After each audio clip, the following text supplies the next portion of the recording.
Welcome to Maths for All. I'm Aisling Flynn. This is Trigonometry 1.1, Ratios. Trigonometry. This is the study of triangles. So both words use the prefix tri, or tri for 3. We describe triangles by giving the lengths of their sides or the size of the angles in the triangle. So if you are asked to draw a triangle, you would need at a minimum 3 pieces of information. For example, if the 3 sides of the triangle were specified, you'd be able to draw it. So for example, somebody said the 3 sides were 6, 5 and 4 centimeters. That's something you could draw. You could draw your 6 centimeters. Of course, this is just a sketch. Your 5 is a little bit shorter and your 4 is a little bit shorter again. Okay, now somebody else might draw it differently. They might put the 6 on the side, the 4 here and the 5 here, but it would still be the same triangle, just rotate it, okay, or flipped. And you'd always get the same triangle with those 3 measurements. You could be given an angle and 2 sides, and that angle would be the angle between the 2 sides. So if you were told the triangle has an angle of 30 degrees, okay, and one side was 10 centimeters long and the other side was 12 centimeters long, well, you could do that. You could measure an angle of 30 degrees. So of course this is not measured, so let's say that's 30 degrees. With your ruler then you could measure 10 out here, and you could measure 12 up here from the point, okay, of the triangle. Then you join them up and you'd get whatever the triangle looked like, okay. So you have 3 pieces of information. Or you could be given 2 angles on one side, and those 2 angles would be at both ends of the side, okay. So let's say someone told you had a 8 centimeter side and a 45 degree angle and a 60 degree angle. So what you do is you draw your 8 centimeter side, you'd measure 45 degrees along here, you'd measure 60 degrees at the other end,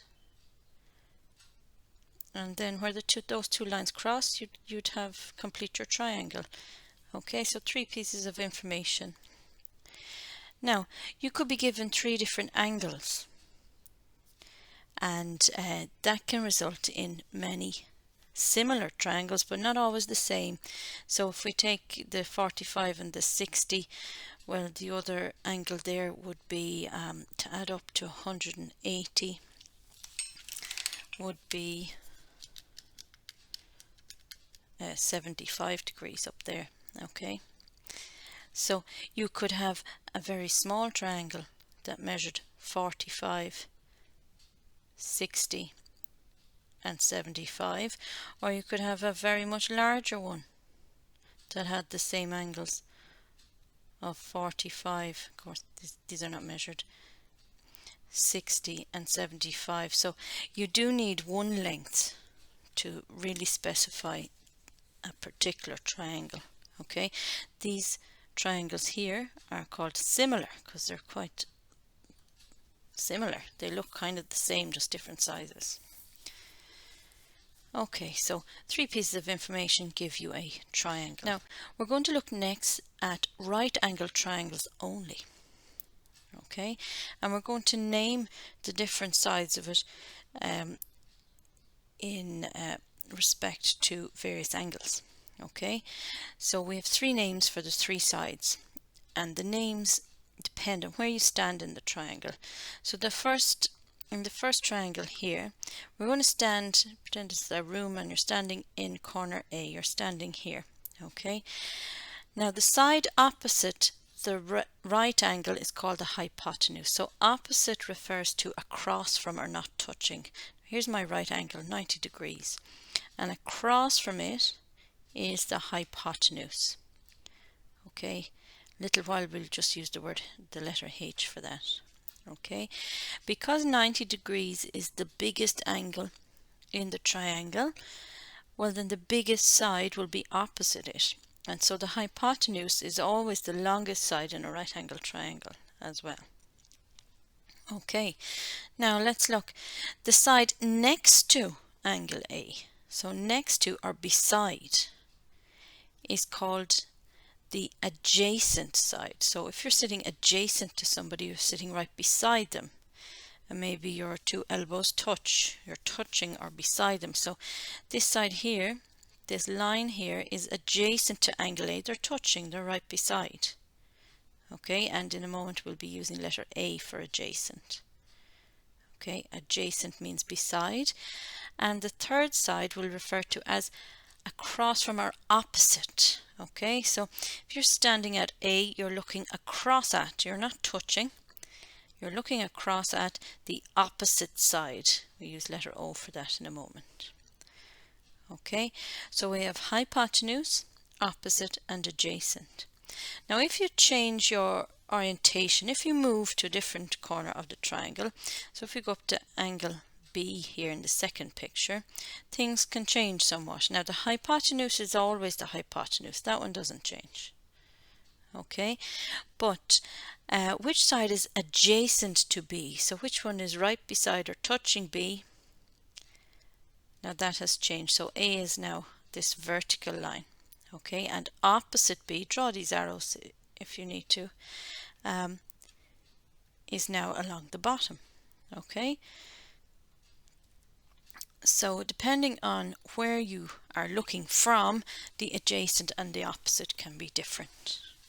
Okay, so how or why do we use these? Well, we can use these measurements in real life because they're more convenient than perhaps using degrees. Okay, so imagine you are a builder and you're asked to construct a wheelchair ramp, okay, leading to the door of a building, and it's to look something like this. Okay, now I could tell you to construct a wheelchair ramp with an angle of 11.31 degrees. Now that's quite a small angle, and the angle I want you to construct is here. Okay, you can imagine you're dealing with bits of timber and concrete and on a large scale. Measuring 11.31 degrees in real life is going to be quite difficult. Instead, I might ask you to construct the angle where the opposite side measures 1 meter and the adjacent measures 5 meters. Now that's something much more doable.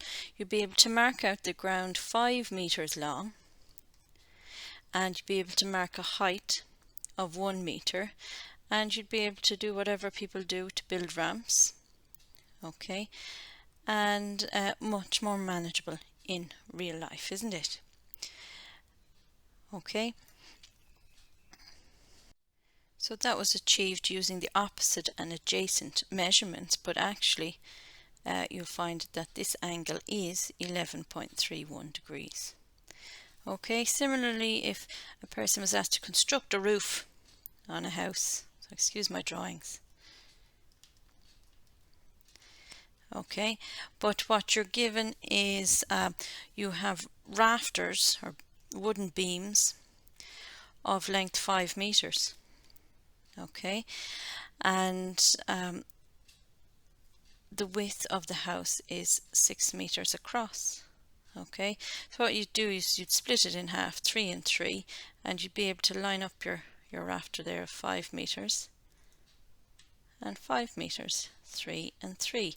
Now that would be using the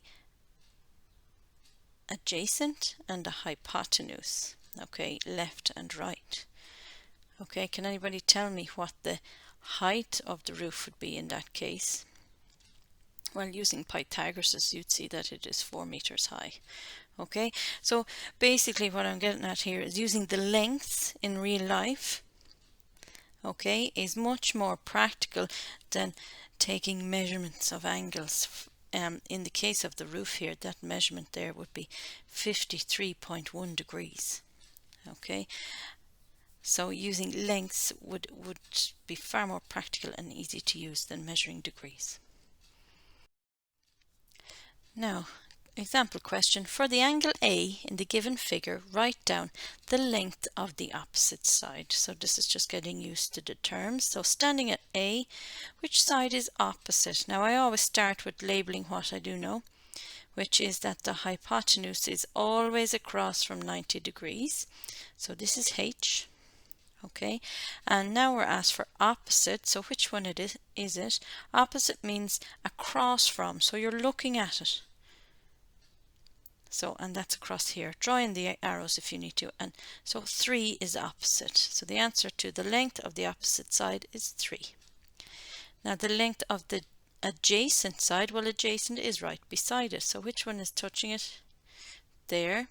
So it is 4. Because we've already said that 5 is the hypotenuse. Okay, so 4 is the adjacent. And write down the fraction opposite over hypotenuse will be 3 over 5. Trigonometric ratios. We finished the last slide with opposite over hypotenuse, and we made a fraction. It compares two sides of the triangles. And a ratio is when two quantities are compared to one another in the form of a fraction. So that was a ratio. And for right angle triangles we have 3 different ratios depending on which pair of sides that you choose to compare.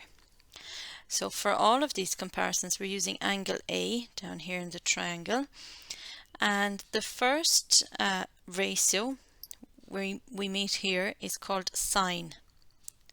Okay, or sin A for short, and the sine of the angle A compares the opposite to the hypotenuse.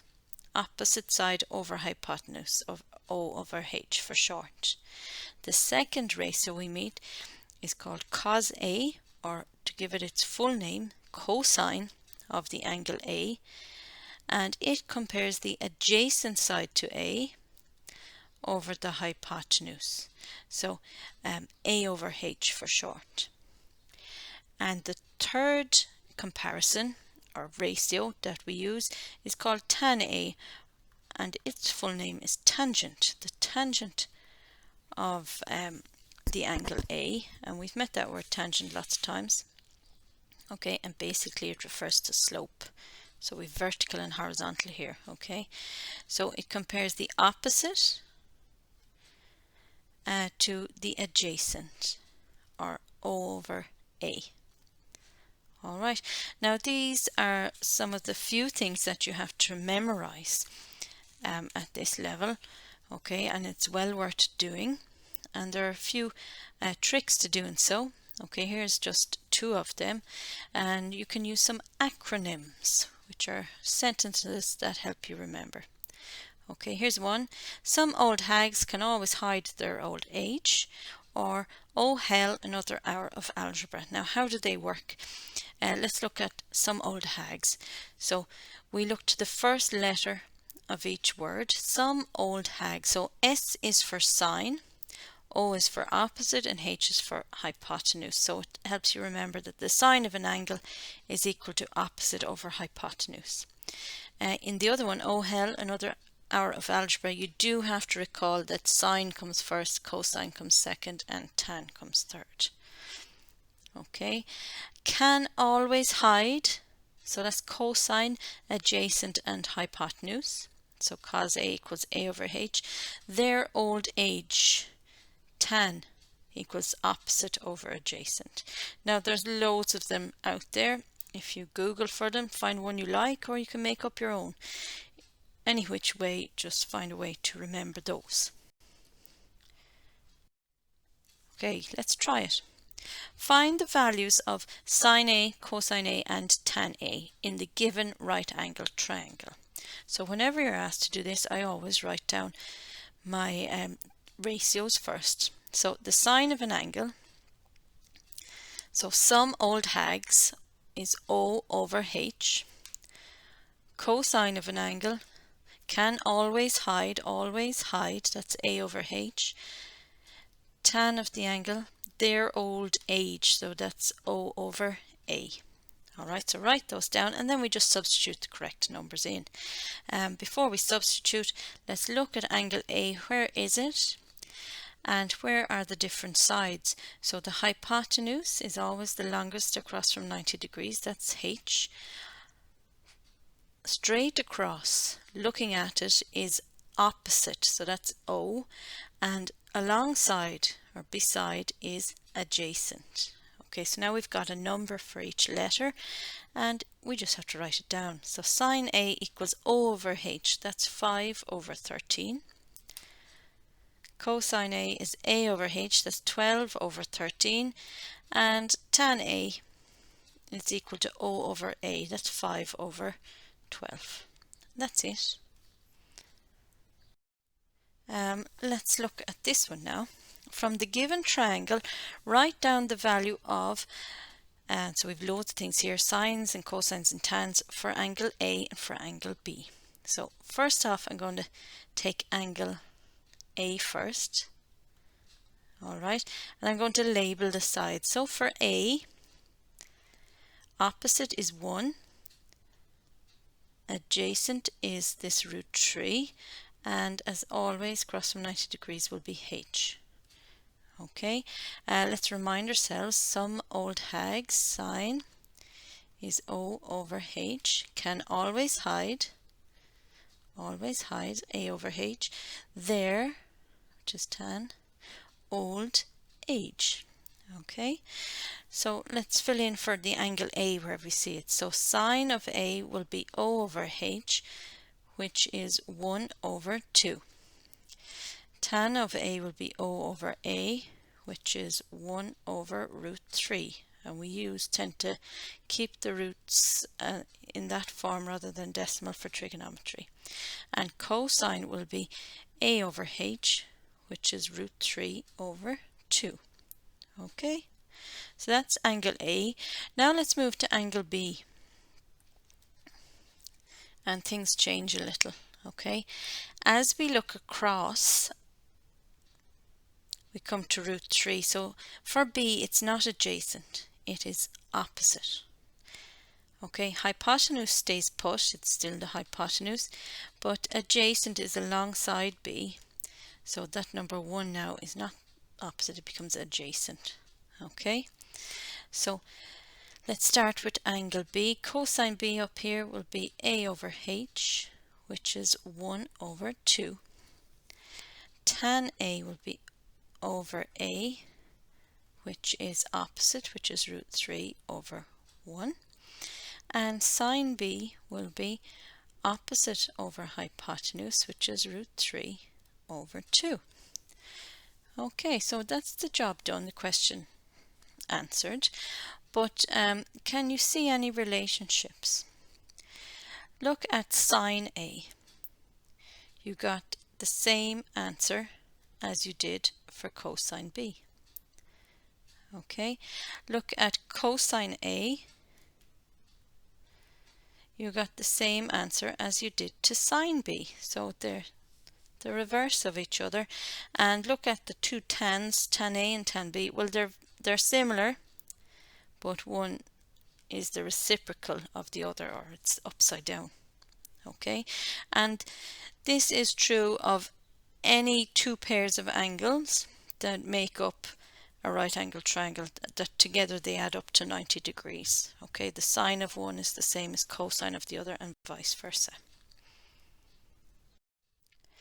Now, using the calculator, so you may have noticed these buttons on your calculator, sine, cosine and tan. Okay, so how would we use them? Alright, so let's just explore this a little bit.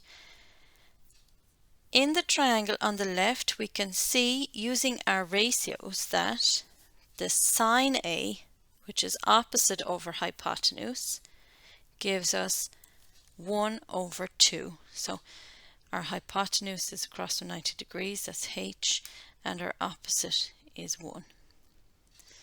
Okay, so if you didn't have the diagram and you're asked what's sine 30 degrees, Well, you can type it into your calculator. So how you do it is you type the sign or press the sign button, type in the number 30 and just press equals. And you'll see immediately that you get a half. So try that yourself there. Okay, for different angles perhaps they give you a decimal. If a fraction is possible, they give you the fraction. Okay, so your calculator is capable of doing this. However, please ensure your calculator is operating in degrees. Okay, because there's radians and gradients also when it comes to measuring angles, but please make sure that you're operating in degrees, and you should see a small d, or on other makes of calculators to my own, DEG for degree at the top of the screen. Okay, otherwise all your answers will be incorrect if you're using the other units. Okay, so use your calculator to find, correct to 2 decimal places, the value of. So I want you to pause the video here and you try it, then see do you get the same answers as me. So for sine 58, I get 0.84848 to 2 decimal places. I want to stop after the 4. The next one number is more than halfway, or 5 plus, so I'm saying it's roughly equal to 0.85. We round up, okay, it's more than halfway. Cosine 74 degrees, 0.275637, Again, stopping after the 7. We're 5 or bigger, so we're rounding up.